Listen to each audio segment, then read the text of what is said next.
शिव का नैवेद्य लेना ही चाहिए। पर अब कौन सा नैवेद्य, इसको समझना है। जो नैवेद्य शिवलिंग का स्पर्श नहीं होता है वह नैवेद्य ले सकते हैं, लेकिन जो शिवलिंग का स्पर्श हो गया है उसको नहीं लेना चाहिए।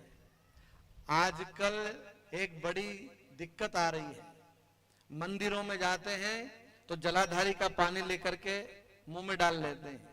ये गलत परंपरा है। वो लिंग के स्पर्श का जल है, उसको नहीं पीना चाहिए। केवल 12 ज्योतिर्लिंग ऐसे हैं भारत में जिनकी जलाधारियों का जल पीना चाहिए है? कभी कभी हम किसी की बात को समझ नहीं पाते या कहने वाला समझा नहीं पाता है। सब मास्टर तो एक जैसे होते नहीं है, और फिर बड़ी बड़ी भीड़ होती है कथाओं में तो फिर कौन सुने। कई लोग चर्चा ही करते हैं और ऊपर से चली जाती है।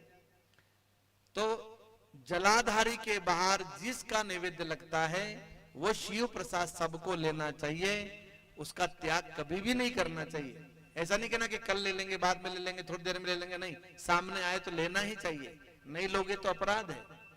पर लिंग के स्पर्श से जो प्रसाद है उसको नहीं लेना चाहिए, वो शिव निर्माल्य कहलाता है। तो शिव का निर्माल्य कभी भी नहीं लेना चाहिए है? शिव जी को चढ़ा हुआ ग्राह्य नहीं है। हमारे यहाँ 2 शब्द है, ग्राह्य और अग्राह्य।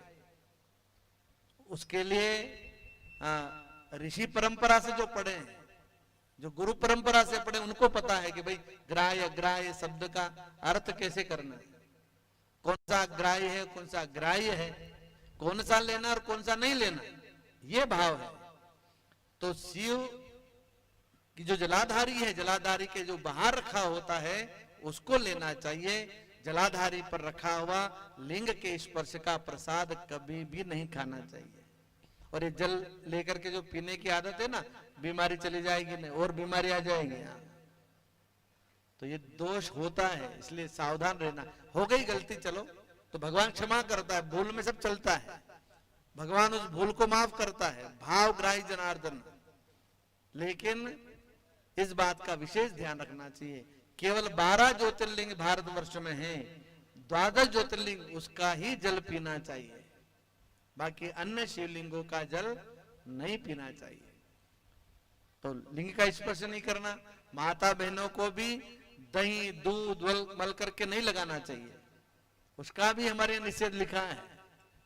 पर देखते हैं कि बस सारा कुबेर का खजाना मिल जाए इसलिए बस चल रहा है, पर दोष लग रहा है। आप मेरे घर के हो इसलिए मैं बताना चाहता हूं। ठीक से शिव महापुराण पढ़ेंगे तो पता चलेगा कि क्या करना क्या नहीं करना। आप किसी की मत मानो, आप केवल शिव महापुराण ला करके अपने घर में पढ़ लो। हाँ, ये बहुत जरूरी है आज। नहीं तो ये मतांतर ऐसे आ गए हैं कि किसी भी तरह बस करना है। लेकिन एक बात का विशेष ध्यान रखो, जो करना चाहिए वो करना चाहिए, जो नहीं करना वो नहीं करना चाहिए, उसका दोष लगता है। यहाँ स्पष्ट लिखा है कि शिव का जो जलाधारी से बाहर नैवेद्य है वो ग्राह्य है और शिवलिंग के स्पर्श का नैवेद्य अग्राह्य है।